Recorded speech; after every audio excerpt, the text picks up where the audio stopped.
Innovative PSC ട്യൂട്ടറിലേക്ക് ഏവർക്കും സ്വാഗതം. 10th mains exam എഴുതുന്നവർക്ക് വേണ്ടി തയ്യാറാക്കിയ ഒരു വീഡിയോ ആണിത്. ഇതിൽ ഇംഗ്ലീഷും മലയാളവും മാത്സും ഉൾപ്പെടുത്താൻ ശ്രമിച്ചിട്ടുണ്ട്. ഇപ്പോൾ വീഡിയോ മുഴുവനായി കാണാൻ ശ്രമിക്കണം. വീഡിയോ ഇഷ്ടപ്പെടുകയാണെങ്കിൽ ലൈക്കും സബ്സ്ക്രൈബും ചെയ്യണം. വീഡിയോ നിങ്ങൾക്ക് ഉപകാരമെന്ന് തോന്നിയിട്ടുണ്ടെങ്കിൽ നിങ്ങളുടെ ഫ്രണ്ട്സിനും കൂടി ഷെയർ ചെയ്യാനും മറക്കല്ലേ. ഒന്നാമത്തെ ക്വസ്റ്റ്യൻ ഇതാണ്: നിസ്സഹകരണ സമരത്തിൻ്റെ പ്രഖ്യാപിത ആശയങ്ങളിൽ ഉൾപ്പെടാത്തത്.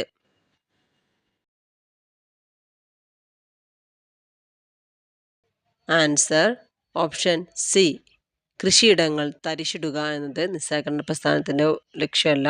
അപ്പം എന്തൊക്കെയാണ് നിസ്സഹകരണ പ്രസ്ഥാനത്തിൻ്റെ ലക്ഷ്യങ്ങൾ? നികുതി നൽകാതിരിക്കുക, തിരഞ്ഞെടുപ്പുകൾ ബഹിഷ്കരിക്കുക, ബ്രിട്ടീഷ് പുരസ്കാരങ്ങൾ തിരികെ നൽകുക എന്നിവ നിസ്സഹകരണ പ്രസ്ഥാനത്തിൻ്റെ പ്രഖ്യാപിത ലക്ഷ്യങ്ങളാണ്. മറ്റാശയങ്ങളാണ്: വക്കീലന്മാർ കോടതികൾ ബഹിഷ്കരിക്കുക, വിദ്യാർത്ഥികൾ ഇംഗ്ലീഷ് വിദ്യാലയങ്ങൾ ബഹിഷ്കരിക്കുക, വിദേശ വസ്തുക്കൾ ബഹിഷ്കരിക്കുക. അതുപോലെ ഇന്ത്യയിലെ ജനങ്ങളെ ഗാന്ധിയുടെ ആഹ്വാനം സ്വീകരിച്ചതിന് ചില ഉദാഹരണങ്ങളാണ്: അവധിയിലെ കർഷകർ നികുതി നൽകാൻ വിസമ്മതിച്ചു, വടക്കൻ ആന്ധ്രയിലെ ഗിരിവർഗ്ഗക്കാർ വനനിയമം ലംഘിച്ച് വനത്തിനുള്ളിൽ പ്രവേശിക്കുകയും ഉൽപ്പന്നങ്ങൾ ശേഖരിക്കുകയും ചെയ്തു, ഉത്തർപ്രദേശിലെ കർഷകർ കോളനി ഉദ്യോഗസ്ഥരുടെ ചുമടുകൾ എടുക്കാൻ വിസമ്മതിച്ചു, തൊഴിലാളികൾ പണിമുടക്കി, വക്കീലന്മാർ കോടതിയിൽ പോകാൻ വിസമ്മതിച്ചു, വിദ്യാർത്ഥികൾ ബ്രിട്ടീഷ് സർക്കാരിൻ്റെ സ്കൂളുകളും കോളേജുകളും ഉപേക്ഷിച്ചു, സ്ത്രീകളടക്കമുള്ള ജനങ്ങൾ വിദേശ വസ്ത്രങ്ങൾ പൊതുനിരത്തുകളിൽ കൂട്ടിയിട്ട് കത്തിക്കാൻ തുടങ്ങി.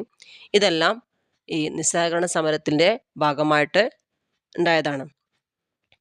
ഇതിൻ്റെ ഭാഗമായിട്ട് ബഹിഷ്കരണത്തോടൊപ്പം തന്നെ നിർമ്മാണ പ്രവർത്തനങ്ങൾക്കും ഗാന്ധി ആഹ്വാനം നൽകിയിരുന്നു. ഇതിനെ തുടർന്ന് ജനങ്ങളിൽ തദ്ദേശീയമായ ഉൽപ്പന്നങ്ങൾ നിർമ്മിക്കുകയും ചർക്കയിൽ നൂൽ നൂറ്റ് ഖാദി വസ്ത്രങ്ങൾ നെയ്യുകയും ദേശീയ വിദ്യാലയങ്ങൾ സ്ഥാപിക്കുകയൊക്കെ ചെയ്തു. ഹിന്ദി പ്രചരിപ്പിക്കുകയും ചെയ്തു. ഐത്തോച്ചാടന പ്രവർത്തനങ്ങളും ഇതിൻ്റെ ഭാഗമായി സംഘടിപ്പിക്കപ്പെട്ടു. അക്കാലത്ത് സ്ഥാപിക്കപ്പെട്ട ദേശീയ വിദ്യാലയങ്ങൾക്ക് ഉദാഹരണമാണ് കാശി വിദ്യാപീഠം, ഗുജറാത്ത് വിദ്യാപീഠം, ജാമിയ മില്ലിയ തുടങ്ങിയവയെല്ലാം. ഇംഗ്ലീഷ് വിദ്യാലയങ്ങൾ ബഹിഷ്കരിച്ചിറങ്ങിയ വിദ്യാർത്ഥികൾ ദേശീയ വിദ്യാഭ്യാസത്തിലേക്ക് ആകർഷിക്കപ്പെട്ടു. നിസ്സഹകരണം നടക്കുന്ന അതേ കാലഘട്ടത്തിലാണ് ഇന്ത്യയിലെ ഖിലാഫത്ത് നേതാക്കളായ മൗലാന മുഹമ്മദ് അലി, മൗലാന ഷൗക്കത്ത് അലി എന്നിവരുടെ നേതൃത്വത്തിൽ ഖിലാഫത്ത് പ്രസ്ഥാനം ശക്തി പ്രാപിച്ചതും. ഈ ഖിലാഫത്ത് പ്രസ്ഥാനത്തെ ഇന്ത്യൻ ദേശീയ പ്രസ്ഥാനത്തോട് ചേർത്ത് നിർത്തുന്നതിലൂടെ സ്വാതന്ത്ര്യ സമരത്തിൽ മുസ്ലിങ്ങളുടെ സജീവ സാന്നിധ്യം ഉറപ്പാക്കാൻ ഗാന്ധിക്ക് കഴിയുകയും ചെയ്തു. ഗാന്ധി ഖിലാഫത്ത് നേതാക്കളോടൊപ്പം ഇന്ത്യയിലുടനീളം സഞ്ചരിച്ച് എന്ത് ചെയ്തു? തൻ്റെ ആശയങ്ങൾ പ്രചരിപ്പിക്കുകയും ചെയ്തു. ഈ സമയത്ത് നമുക്ക് കാണാൻ പറ്റിയത് എന്താ വെച്ചാൽ, ബ്രിട്ടീഷ് വിരുദ്ധ വികാരം ഇന്ത്യയുടെ എല്ലാ മുക്കിലും മൂലയിലും എത്തിക്കാൻ ഈ നിസ്സഹകരണ പ്രസ്ഥാനവും ഖിലാഫത്ത് പ്രസ്ഥാനത്തിനും സാധിച്ചിട്ടുണ്ട് എന്നാണ്. അതുപോലെ ഹിന്ദു മുസ്ലിം ഐക്യം ശക്തിപ്പെടാനും ഈ നിസ്സഹകരണ സമരവും അതുപോലെ ഖിലാഫത്ത് പ്രസ്ഥാനവും സഹായിച്ചിട്ടുണ്ട്. പിന്നെ ഈ നിസ്സഹകരണ സമരം നിർത്തിവെക്കാനുണ്ടായ കാരണം എന്ന് പറയുന്നത് ഉത്തർപ്രദേശിലെ ചൗരി ചൗര എന്ന ഗ്രാമത്തിൽ ജനങ്ങൾക്ക് നേരെ പോലീസ് വെടിവെച്ചു. അതിൽ ജനങ്ങൾ എന്ത് ചെയ്തു? രോഷാകുലരാകുകയും ജനങ്ങൾ പോലീസ് സ്റ്റേഷൻ ആക്രമിച്ച് തീയിട്ടു. 22 പോലീസുകാർ ഇതിൽ കൊല്ലപ്പെട്ടു. ഈ സംഭവം ഗാന്ധിയെ വല്ലാണ്ട് വേദനിപ്പിച്ചു. അതിൻ്റെ ഭാഗമായി നിസ്സഹകരണ പ്രസ്ഥാനം നിർത്തിവെക്കാൻ ഗാന്ധി ആഹ്വാനം ചെയ്തു. അടുത്ത ക്വസ്റ്റ്യൻ: ഒരു രാജ്യത്തിൻ്റെ ധനകാര്യ അതോറിറ്റിയാണ് ആ രാജ്യത്തിൻ്റെ കറൻസിയുടെ വിനിമയ നിരക്ക് നിശ്ചയിക്കുന്നതെങ്കിൽ അതിന് പറയുന്ന പേര്?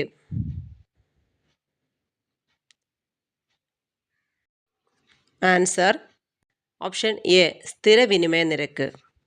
വിനിമയ നിരക്ക് നിർണ്ണയിക്കുന്നതിന് 3 രീതികളുണ്ട്: അയവുള്ള വിനിമയ നിരക്കുകൾ, 2 സ്ഥിര വിനിമയ നിരക്കുകൾ, 3 മാനേജ്ഡ് വിനിമയ നിരക്കുകൾ. അയവുള്ള വിനിമയ നിരക്കിനെ ഫ്ലോട്ടിംഗ് വിനിമയ നിരക്ക് എന്നും പറയാറുണ്ട്. വിദേശ കറൻസിക്കുള്ള ചോദനവും പ്രദാനവും ചേർന്നാണ് ഫ്ലോട്ടിംഗ് വിനിമയ നിരക്ക് നിശ്ചയിക്കുന്നത്. അയവുള്ള വിനിമയ നിരക്ക് നിർണ്ണയിക്കുന്നതിൽ കേന്ദ്ര ബാങ്ക് ഇടപെടാറില്ല. കമ്പോള ശക്തികളായ ചോദന പ്രദാനങ്ങൾ, അതായത് ഡിമാൻഡും സപ്ലൈയും കൂടെയാണ് ഫ്ലോട്ടിംഗ് വിനിമയ നിരക്ക് നിശ്ചയിക്കുന്നത്. അയവുള്ള വിനിമയ നിരക്ക് സമ്പ്രദായത്തിലെ കറൻസിയുടെ മൂല്യം എപ്പോഴും വർദ്ധിക്കുകയും കുറയുകയും ചെയ്തുകൊണ്ടിരിക്കും. കറൻസിയുടെ മൂല്യം കൂടുന്നതിനെ കറൻസിയുടെ മൂല്യവർദ്ധനവ് എന്നും കറൻസിയുടെ മൂല്യം കുറയുന്നതിനെ കറൻസിയുടെ മൂല്യശോഷണം എന്ന് പറയുന്നു. അതായത് അയവുള്ള വിനിമയ നിരക്ക് സമ്പ്രദായത്തിലെ വിദേശ കറൻസിയുമായി ആഭ്യന്തര കറൻസി കൈമാറ്റം ചെയ്യുമ്പോൾ ആഭ്യന്തര കറൻസിയുടെ മൂല്യത്തിലുണ്ടാവുന്ന കുറവിനെയാണ് കറൻസിയുടെ മൂല്യശോഷണം എന്ന് പറയുന്നത്. ഇത് സംഭവിക്കുന്നത് വിനിമയ നിരക്ക് വർദ്ധിക്കുമ്പോഴാണ്. എന്നാൽ വിനിമയ നിരക്ക് കുറയുമ്പോൾ ആണ് മൂല്യവർദ്ധനവ് സംഭവിക്കുന്നത്. സ്ഥിര വിനിമയ നിരക്കിനെ പെഗ്ഡ് വിനിമയ നിരക്ക് എന്നും പറയുന്നു. സ്ഥിര വിനിമയ നിരക്ക് സമ്പ്രദായത്തിൽ ഗവൺമെന്റോ സെൻട്രൽ ബാങ്കോ വിനിമയ നിരക്ക് നിശ്ചയിക്കുന്നു. സ്ഥിര വിനിമയ നിരക്കും പെഗ്ഡ് വിനിമയ നിരക്കും തമ്മിൽ ചെറിയൊരു വ്യത്യാസമുണ്ട്. സ്ഥിര വിനിമയ നിരക്ക് സ്ഥിരമായിരിക്കും.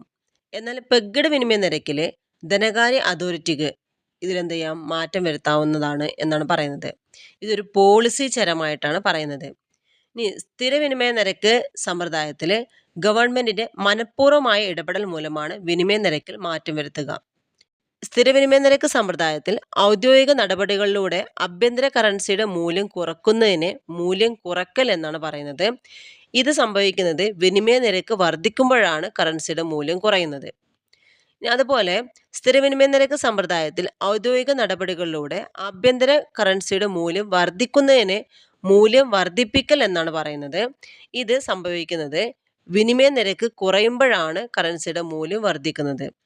കറൻസിയുടെ മൂല്യം കുറക്കലും വർദ്ധിപ്പിക്കലും ഗവൺമെന്റ് നടപടികളിലൂടെയാണ് സംഭവിക്കുന്നത്. എന്നാൽ മൂല്യശോഷണവും മൂല്യവർദ്ധനവും ചോദന പ്രധാന ശക്തികൾ മൂലമാണ് സംഭവിക്കുന്നത്.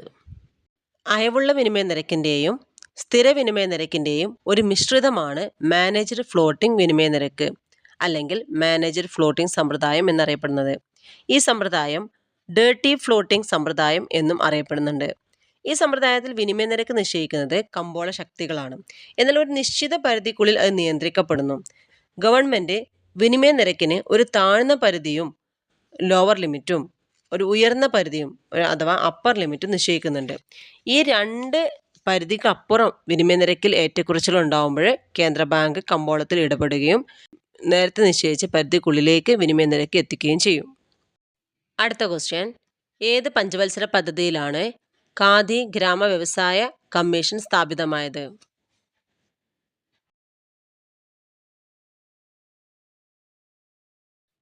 ആൻസർ ഓപ്ഷൻ ബി, രണ്ടാം പഞ്ചവത്സര പദ്ധതി. ദേശീയ വികസനത്തിൻ്റെ ആണിക്കല്ല് എന്നറിയപ്പെടുന്നത് ആസൂത്രണ കമ്മീഷനാണ്. ആസൂത്രണ കമ്മീഷന്റെ ആദ്യ അധ്യക്ഷൻ ജവഹർലാൽ നെഹ്റുവും ആദ്യ ഉപാധ്യക്ഷൻ ഗുൽസാരിലാൽ നന്ദയുമാണ്. ആസൂത്രണ കമ്മീഷൻ ഭരണഘടനാ സ്ഥാപനമല്ല, അതൊരു സ്റ്റാറ്റ്യൂട്ടറി ബോഡിയുമല്ല, അതൊരു ഉപദേശക സമിതി മാത്രമാണ്. ആസൂത്രണ കമ്മീഷൻ നിലവിൽ വന്നത് 1950 മാർച്ച് 15 ആസൂത്രണ കമ്മീഷന്റെ ആസ്ഥാനം ന്യൂഡൽഹിയിലാണ്. ആസൂത്രണ കമ്മീഷന്റെ അധ്യക്ഷൻ പ്രധാനമന്ത്രിയാണ്. സംസ്ഥാന ആസൂത്രണ കമ്മീഷൻ ബോർഡിന്റെ അധ്യക്ഷൻ മുഖ്യമന്ത്രിയാണ്. സംസ്ഥാനങ്ങളിൽ ആസൂത്രണ കമ്മീഷൻ നിലവിൽ വന്നത് 1967 മുതലാണ്. 1951 to 56 കാലഘട്ടങ്ങളിലാണ് ഒന്നാം പഞ്ചവത്സര പദ്ധതി ആരംഭിച്ചത്. ഈ പഞ്ചവത്സര പദ്ധതി എന്ന ആശയം ഇന്ത്യ കടമെടുത്തിട്ടുള്ള USSRൽ നിന്നാണ്. ഒന്നാം പഞ്ചവത്സര പദ്ധതിയുടെ ആമുഖം തയ്യാറാക്കിയത് KM രാജാണ്. ഒന്നാം പഞ്ചവത്സര പദ്ധതിയുടെ നടത്തിപ്പിൽ പ്രധാന പങ്കുവഹിച്ച മലയാളിയാണ് KN രാജ്. കാർഷിക പദ്ധതി എന്നറിയപ്പെടുന്നതും ഒന്നാം പഞ്ചവത്സര പദ്ധതിയാണ്. ഒന്നാം പഞ്ചവത്സര പദ്ധതി പ്രാധാന്യം നൽകിയിരുന്ന മേഖലകളായിരുന്നു കൃഷി, ജലസേചനം, വൈദ്യുതീകരണം. ഹരോൾഡ് ഡോമർ മോഡൽ എന്നറിയപ്പെടുന്നതും ഒന്നാം പഞ്ചവത്സര പദ്ധതി തന്നെയാണ്. ബക്രാനങ്കൽ, ഹിരാക്കുഡ് എന്നിവയുടെ നിർമ്മാണവും ദാമോദർ വാലി പദ്ധതിയും ആരംഭിച്ച ഒന്നാം പഞ്ചവത്സര പദ്ധതിയുടെ കാലത്താണ്. യൂണിവേഴ്സിറ്റി ഗ്രാൻഡ് കമ്മീഷൻ ആരംഭിച്ചു 1953. സാമൂഹ്യ വികസന പദ്ധതി, നാഷണൽ എക്സ്ചേഞ്ച് സർവീസ് ഇതൊക്കെ ആരംഭിച്ച ഒന്നാം പഞ്ചവത്സര പദ്ധതിയുടെ കാലത്താണ്. സാമൂഹ്യ വികസന പദ്ധതി 1952 ഒക്ടോബർ 2 ആരംഭിച്ചു. ഒന്നാം പഞ്ചവത്സര പദ്ധതി ലക്ഷ്യമിട്ട വളർച്ചാ നിരക്ക് 2.1 ആണെങ്കിലും കൈവരിച്ചത് 3.6%. ഇനി രണ്ടാം പഞ്ചവത്സര പദ്ധതിയുടെ കാലഘട്ടം എന്ന് പറയുന്നത് 1956 to 61. വ്യവസായവൽക്കരണത്തിന് കൂടുതൽ പ്രാധാന്യം നൽകി. അതുപോലെ വ്യവസായ പദ്ധതി എന്നറിയപ്പെടുന്നു. രണ്ടാം പഞ്ചവത്സര പദ്ധതിയുടെ മാതൃക തയ്യാറാക്കിയത് PC മഹൽനോബിസ് ആണ്. അതുകൊണ്ട് മഹൽനോബിസ് മാതൃക എന്നറിയപ്പെടുന്നു. ഇത് രണ്ടാം പഞ്ചവത്സര പദ്ധതി ലക്ഷ്യം വെച്ച് 4.5% വളർച്ചയായിരുന്നു. നേടിയെടുത്തത് 4.27%. അതുപോലെ ഡാം, ഖാദി വ്യവസായം അതിനൊക്കെ ഊന്നൽ നൽകിയത് രണ്ടാം പഞ്ചവത്സര പദ്ധതിയാണ്. മൂന്നാം പഞ്ചവത്സര പദ്ധതി കാലഘട്ടം എന്ന് പറയുന്നത് 1961 to 66. ലക്ഷ്യം വെച്ചത് 5.6% ആണെങ്കിലും നേടിയെടുത്തത് 2.4% മാത്രമാണ്. കാർഷിക വ്യവസായ വളർച്ച, ഭക്ഷ്യധാന്യങ്ങൾ സ്വയം പര്യാപ്തത, പ്രത്യേകിച്ച് ഗോതമ്പിൻ്റെ കാര്യത്തിൽ. ബൊക്കോറോ സ്റ്റീൽ പ്ലാന്റ് ഉണ്ടാക്കിയിട്ടുള്ള 3-ാം പഞ്ചവത്സര പദ്ധതിയുടെ കാലത്താണ്. 4-ാം പഞ്ചവത്സര പദ്ധതി കാലഘട്ടം എന്ന് പറഞ്ഞാൽ 1969 to 74 കാലഘട്ടമാണ്. ലക്ഷ്യം വെച്ചത് 5.6% നേടിയെടുത്തത് 3.3%. 14 ബാങ്കുകൾ ദേശസാൽക്കരിച്ച് 4-ാം പഞ്ചവത്സര പദ്ധതിയുടെ കാലത്താണ്. അടുത്ത ക്വസ്റ്റ്യൻ, സ്വാതന്ത്ര്യാനന്തരം ഇന്ത്യൻ യൂണിയനിൽ ലയിപ്പിക്കുന്നതിന് സ്വീകരിച്ച മാർഗങ്ങൾ ഏതെല്ലാം?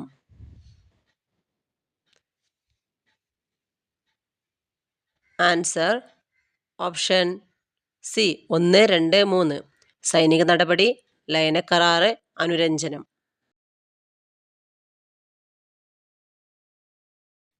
അടുത്ത ക്വസ്റ്റ്യൻ, 4-ാം പഞ്ചവത്സര പദ്ധതിയുടെ ലക്ഷ്യങ്ങളിൽ ഉൾപ്പെടുന്നവ ഏതെല്ലാം?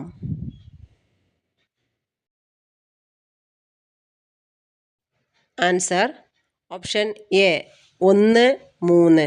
സ്ഥിരതയോടു കൂടിയുള്ള വളർച്ച, സ്വാശ്രയത്വം. അടുത്ത ക്വസ്റ്റ്യൻ, വിദ്യാഭ്യാസത്തിൻ്റെ ദേശീയ മാതൃകയെപ്പറ്റി നിർദ്ദേശിച്ച ഡോക്ടർ DS കോത്താരി കമ്മീഷൻ്റെ ശുപാർശകൾ താഴെ പറയുന്നവയിൽ ഏതാണ്? DS ആണ്, SD അല്ല. Answer option B 2, 4. ഏതൊക്കെയാണ്? 10+2+3 മാതൃകയിൽ വിദ്യാഭ്യാസം നടപ്പിലാക്കണം. മൂല്യവിദ്യാഭ്യാസത്തിന് ഊന്നൽ നൽകണം. ഡോക്ടർ രാധാകൃഷ്ണ കമ്മീഷൻ രൂപീകൃതമായത് 1948-ലാണ്. അതിൻ്റെ ലക്ഷ്യം എന്ന് പറഞ്ഞാൽ സർവകലാശാല വിദ്യാഭ്യാസത്തെക്കുറിച്ചുള്ള പഠനമായിരുന്നു. രാധാകൃഷ്ണ കമ്മീഷൻ മുന്നോട്ട് വെച്ച ശുപാർശകളായിരുന്നു: തൊഴിലധിഷ്ഠിത വിദ്യാഭ്യാസ സ്ഥാപനങ്ങൾ തുടങ്ങുക, സ്ത്രീ വിദ്യാഭ്യാസത്തിന് പ്രാധാന്യം നൽകണം, യൂണിവേഴ്സിറ്റി ഗ്രാൻഡ് കമ്മീഷൻ അഥവാ UGC രൂപീകരിക്കണം. രണ്ടാമത്തെ കമ്മീഷനായിരുന്നു 1952-ലെ doctor Lakshmanaswami Mudaliar commission. Secondary വിദ്യാഭ്യാസ മേഖലയെക്കുറിച്ചുള്ള പഠനത്തിലായിരുന്നു ഊന്നൽ നൽകിയിരുന്നത്. അതിൽ പറയുന്ന ശുപാർശകളാണ്: ത്രിഭാഷാ പദ്ധതി നടപ്പിലാക്കണം, സെക്കൻഡറി തലത്തിൽ വിദ്യാഭ്യാസ കമ്മീഷൻ രൂപീകരിക്കണം, വിവിധോദ്ദേശ സ്കൂളുകൾ സ്ഥാപിക്കണം, അധ്യാപക പരിശീലന സമിതി രൂപീകരിക്കണം എന്നിവ. മൂന്നാമത്തെ കമ്മീഷനാണ് ഡോക്ടർ DS കോത്താരി കമ്മീഷൻ. 1964-ലാണ് ഈ കമ്മീഷൻ രൂപീകരിച്ചത്. വിദ്യാഭ്യാസത്തിൻ്റെ ദേശീയ മാതൃകയെ പറ്റിയുള്ള നിർദ്ദേശമായിരുന്നു ഇതിൻ്റെ ലക്ഷ്യം. 10+2+3 മാതൃകയിൽ വിദ്യാഭ്യാസം നടപ്പിലാക്കണം, സെക്കൻഡറി തലത്തിൽ തൊഴിലധിഷ്ഠിത വിദ്യാഭ്യാസം നടപ്പിലാക്കണം, മൂല്യവിദ്യാഭ്യാസത്തിന് ഊന്നൽ നൽകണം എന്നിവ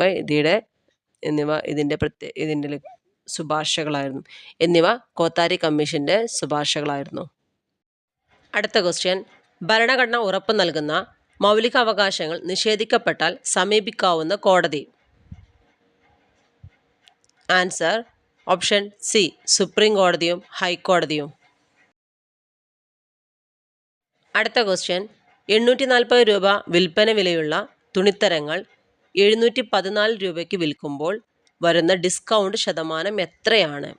ഡിസ്കൗണ്ട് ശതമാനമാണ് ചോദിച്ചിട്ടുള്ളത്. Answer option B 15%.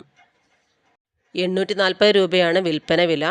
അതിന് വിറ്റ വില എന്ന് പറഞ്ഞാൽ 714 അപ്പോൾ 840 നിന്നും 714 കുറക്കുമ്പോൾ നമുക്ക് 126 എന്ന് കിട്ടും. ഈ 126 840 എത്ര ശതമാനമാണെന്ന് അറിയണം. അപ്പോൾ 126/840 × 100 ചെയ്യുക. അപ്പോൾ നമുക്ക് 15% എന്ന് കിട്ടും. 100 ചെയ്യുന്നത് ശതമാനത്തിൽ ആക്കാൻ വേണ്ടിയിട്ടാണ് 100 ചെയ്യുന്നത്. അടുത്ത ക്വസ്റ്റ്യൻ, ഒരാൾ 1400 രൂപയ്ക്ക് വാങ്ങിയ സൈക്കിൾ 10% നഷ്ടത്തിൽ വിറ്റു എങ്കിൽ വിറ്റ വില എത്ര?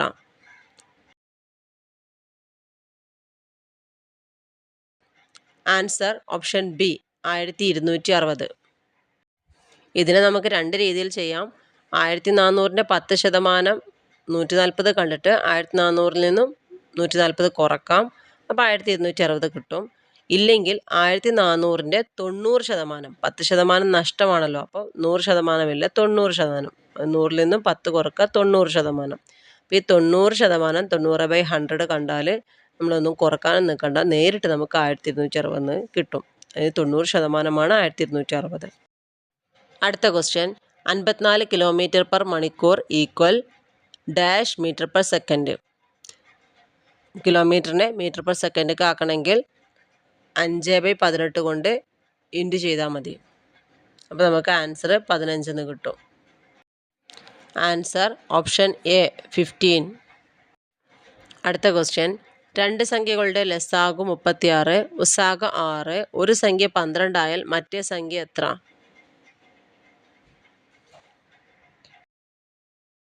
Answer option D 18. HCFും LCMും ഒരു സംഖ്യ തന്നിട്ടുണ്ടെങ്കിൽ LCMും HCFും ഇൻറ്റു ചെയ്തിട്ട് ആ സംഖ്യ കൊണ്ട് ഡിവിഷൻ ചെയ്തിട്ടുണ്ടെങ്കിൽ നമുക്ക് മറ്റേ സംഖ്യ കിട്ടും. അതായത് 36 × 6 ഓൾ ഡിവൈഡ് ബൈ 12 ചെയ്താൽ 18 കിട്ടും. അടുത്ത ക്വസ്റ്റ്യൻ, ഒറ്റയാനെ കണ്ടെത്തുക. ഇതിലേതാണ് ഒറ്റപ്പെട്ടത്? Answer option D 125. അത് ക്യൂബാണ്, ബാക്കിയെല്ലാം സ്ക്വയറാണ്. അടുത്ത ക്വസ്റ്റ്യൻ, ചിന്മയം എന്ന വാക്ക് പിരിച്ചെഴുതുന്നത് എങ്ങനെയാണ്? ആൻസർ ഓപ്ഷൻ ബി ചിത്ത് പ്ലസ് മയം. അടുത്ത ക്വസ്റ്റ്യൻ, മഞ്ഞുതൊപ്പി എന്ന പദത്തിന് ശരിയായ വിഗ്രഹരൂപം കണ്ടെത്തുക. ആൻസർ ഓപ്ഷൻ ഡി മഞ്ഞിനെ തടക്കുന്ന തൊപ്പി. അടുത്ത ക്വസ്റ്റ്യൻ, നക്ഷത്രം എണ്ണുക എന്ന പ്രയോഗത്തിന് മലയാളത്തിൽ നടപ്പുള്ള അർത്ഥം ഏതാണ്? ആൻസർ ഓപ്ഷൻ ഡി കഷ്ടപ്പെടുക. അടുത്ത ക്വസ്റ്റ്യൻ, താഴെ കൊടുത്തവയിൽ മകൻ എന്ന പദത്തിൻ്റെ അലിംഗ ബഹുവചനം ഏത്? ആൻസർ ഓപ്ഷൻ ബി മക്കൾ. അടുത്ത ക്വസ്റ്റ്യൻ, താഴെ കൊടുത്തിരിക്കുന്നവയിൽ തെറ്റായ ജോഡി കണ്ടെത്തുക. ആൻസർ ഓപ്ഷൻ ഡി ആണ് ദന്തഗോപുരം. അതാണ് തെറ്റുള്ളത്. ശരിയായിട്ടുള്ളതാണ് വൈതരണി ദുർഘട സ്ഥലം, ഭഗീരഥ പ്രയത്നം കഠിനമായ അധ്വാനം, അക്ഷയപാത്രം അവസാനിക്കാത്ത സമ്പത്ത് എന്നിവ ശരിയാണ്. അടുത്ത ക്വസ്റ്റ്യൻ, മധ്യരേഖാ പ്രദേശങ്ങളിൽ നിന്ന് ധ്രുവങ്ങളിലേക്ക് പോകുന്തോറും കോറിയോലിസ് ബലം വർദ്ധിക്കുന്നു. കോറിയോലിസ് ബലം നിമിത്തം ധ്രുവീയവാദങ്ങൾ ഇരു അർദ്ധഗോളങ്ങളിലും കിഴക്ക് ദിക്കിൽ നിന്നാണ് വീശുന്നത്.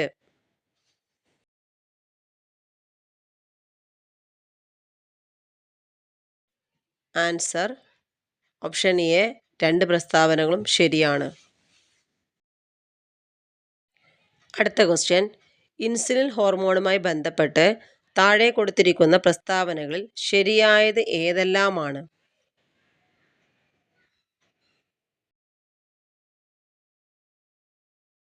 ആൻസർ ഓപ്ഷൻ ബി 1ഉം 3ഉം. ഇൻസുലിൻ പാൻക്രിയാസിലെ ബീറ്റാ കോശങ്ങളാണ് സ്രവിക്കുന്നത്. ഇൻസുലിൻ്റെ അഭാവം പ്രമേഹത്തിന് കാരണമാകുന്നു. അടുത്ത question, they hardly remember anything dash. Answer option D do they. അടുത്ത ക്വസ്റ്റ്യൻ, Richard refused to accept the free ride because he was dash honorable man. honorable ആയതുകൊണ്ട് ആൻസർ ഓപ്ഷൻ ബി ആൻ ആണ്. ആൻ ഓണറബിൾ ആണ്. അടുത്ത question, കിഴക്കോട്ട് ഒഴുകുന്ന നദികളിൽ ശരിയായ ജോഡി ഏത്?